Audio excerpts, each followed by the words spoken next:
السلام علیکم، آداب، تامل ارشاد خبرنامہ میں آپ کا خیر مقدم۔ شروعات میں ہیڈ لائنز پر ایک نظر۔ آپریشن سندور واضح پیغام ہے کہ دہشت گرد کہیں بھی چھپے ہو ہماری بہادر مسلح افواج انہیں تلاش کر لے گی، ہماری بہادر افواج ہر حملے کا بدلہ لے گی۔ دہشت گردی کے تئیں انتظامیہ کی زیرو ٹالرنس پالیسی واضح، منوج سنہا۔ سرحدوں پر مسلسل جنگ بندی معاہدے کی خلاف ورزی سے جنگی صورتحال جاری، لوگ نقل مکانی پر مجبور۔ پاکستانی فوج نے متعدد مقامات پر بھارتی چوکیوں کو نشانہ بنا کر فائرنگ کی، فوج کا بھرپور انداز میں واپس جواب۔ بعد دوپہر موسمی صورتحال میں تبدیلی آئی، سری نگر سمیت شمال و جنوب میں رمجم بارشیں، کچھ علاقوں میں تیز آندھی سے خوف و دہشت کا ماحول، میوہ باغات میں بھی نقصان۔ رامبن میں مسلسل بارشوں کے بعد سیری چم میں تازہ پسیاں گرائی، سری نگر جموں شاہراہ پر ٹریفک کی آمد رفت بند، بحالی کا کام ہنگامی بنیادوں پر جاری۔ پنجاب میں بین الاقوامی سرحد پر پاکستانی درانداز کو بی ایس ایف نے گولی مار دی، مینڈر پونچھ کے مضافات میں بنا فٹا شیل برآمد ہونے کے بعد اس کو ناکارہ بنایا گیا۔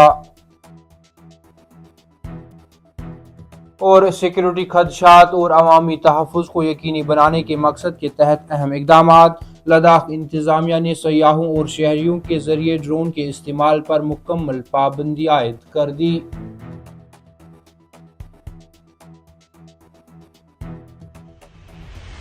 اب پیش ہے ان خبروں کی تفصیل۔ لیفٹیننٹ گورنر منوج سنہا نے مرکزی وزیر داخلہ امت شاہ کی زیر صدارت ویڈیو کانفرنس کے ذریعے قومی سلامتی کی ایک اعلیٰ سطحی میٹنگ میں شرکت کی، جس میں ہندوستانی مسلح افواج کے آپریشن سندور کے تحت پاکستان اور پاکستان کے زیر قبضہ جموں کشمیر میں دہشت گردی کے بنیادی ڈھانچے کو نشانہ بنائے جانے کے بعد درست کارروائی کی گئی۔ سری نگر میں راج بھون سے میٹنگ میں شرکت کرتے ہوئے لیفٹیننٹ گورنر کے ساتھ چیف سیکرٹری اٹل ڈولو، جموں کشمیر کے D G P Nalin Prabhat, intelligence bureau کے خصوصی director Mahesh Dikshit, principal secretary داخلہ چندرکر بھارتی اور joint director I B Pankaj Thakur شامل تھے۔ منوج سنہا نے کہا کہ مرکزی وزیر داخلہ کی طرف سے جاری کردہ ہدایات کو حرف و روح سے لاگو کیا جائے گا۔ انہوں نے فوری طور پر سینئر عہدیداروں کو ہدایات جاری کی کہ وہ کسی بھی ممکنہ خطرات کو بے اثر کرنے کے لیے تمام ضروری اقدامات کریں اور مرکز کے زیر انتظام علاقے میں مکمل تیاری کو یقینی بنائیں۔ لائن آف کنٹرول کے مختلف سیکٹروں میں پاکستانی فوج کی جانب سے جنگ بندی معاہدے کی خلاف ورزی جاری ہے، جس کے چلتے 7 اور 8 مئی کی درمیانی رات کو ایک بار پھر پاکستانی افواج نے جموں کشمیر کے مختلف سیکٹروں میں بھارتی چوکیوں کو نشانہ بنا کر فائرنگ کی۔ دفاعی ذرائع کے مطابق پاکستانی فوج کی چوکیوں نے کنٹرول لائن کے پار متعدد مقامات پر چھوٹے ہتھیاروں سے بلا اشتعال فائرنگ کی۔ انہوں نے کہا کہ ہندوستانی فوج نے فوری اور متناسب جواب دیا۔ انہوں نے کہا کہ ابتدائی طور پر شمالی کشمیر کے کپواڑہ اور بارہمولہ اضلاع میں کنٹرول لائن کے ساتھ ساتھ کئی پوسٹوں پر چھوٹے ہتھیاروں سے بلا اشتعال فائرنگ کے ساتھ پاکستان نے تیزی سے اپنی جنگ بندی کی خلاف ورزیوں کو پونچھ سیکٹر اور اس کے بعد جموں خطے کے اخنور سیکٹر تک پھیلا دیا۔ اس کے بعد راجوری ضلع کے سندر بنی اور نوشہرہ سیکٹروں میں کنٹرول لائن کے ساتھ کئی چوکیوں پر چھوٹے ہتھیاروں سے فائرنگ کی گئی۔ ادھر مرکزی وزارت خارجہ نے کہا کہ جموں کشمیر میں لائن آف کنٹرول کے ساتھ پاکستان کی طرف سے جنگ بندی کی خلاف ورزیوں میں پونچھ سیکٹر میں 13 شہریوں کی موت ہوئی ہے اور کل 59 لوگ زخمی ہوئے ہیں۔ وزارت خارجہ کی بیرونی پبلسٹی ڈویژن نے بتایا کہ کل زخمیوں میں سے 44 کا تعلق پونچھ سے تھا۔ فوجی حکام نے بتایا کہ پاکستانی فوج جموں کشمیر میں کنٹرول لائن کے ساتھ کئی سیکٹروں میں شدید گولہ باری کر رہی ہے، جس کا ہندوستانی فوج نے مؤثر جواب دیا۔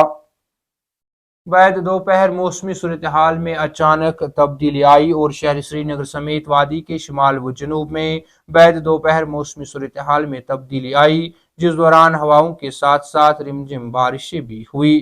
موسمی صورتحال میں تبدیلی کے بیچ بعد دوپہر موسمی صورتحال میں اچانک تبدیلی آنے کے بعد آسمان میں کالے بادل چھا گئے، جس کے بعد بارشیں ہوئی۔ ادھر نمائندے نے بتایا کہ جنوبی ضلع شوپیان، پلوامہ، اننت ناگ اور کولگام کے بیشتر علاقوں میں اس وقت خوف و دہشت کی لہر پھیل گئی جب اچانک تیز آندھی اور بارشوں کا سلسلہ شروع ہوا۔ اسی دوران تیز آندھی کے بیچ شہر سری نگر سمیت وادی کے شمال و جنوب میں تازہ بارشوں کا سلسلہ شروع ہوا، جس کا سلسلہ شام دیر گئی تک وقفے سے جاری رہا۔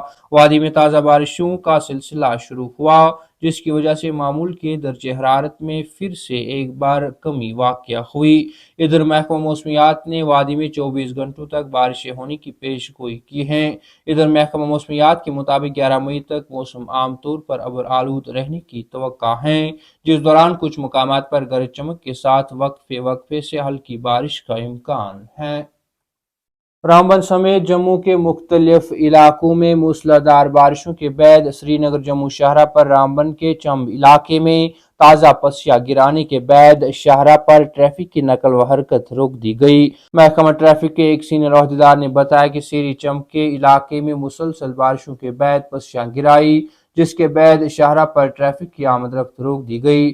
انہوں نے کہا کہ ٹریفک کی نقل و حمل روک دینے کے ساتھ ہی وہاں بحالی کا کام شروع کر دیا گیا، جس کے بعد افرادی قوت اور مشینری کو کام پر لگایا گیا اور شاہراہ کو کھولنے کے لیے کام جاری ہے۔ انہوں نے کہا کہ جموں سری نگر قومی شاہراہ پر جمعرات کو بارش کے موسم کے بعد رامبن ضلع کے چمب سیری میں مٹی کے تودے گرنے کی وجہ سے گاڑیوں کی آمد رفت عارضی طور پر معطل کر دی گئی ہے۔ سیکورٹی خدشات کے پیش نظر لداخ کی انتظامیہ نے سیاحوں اور شہریوں کے ذریعے ڈرون کے استعمال پر مکمل پابندی عائد کر دی ہے۔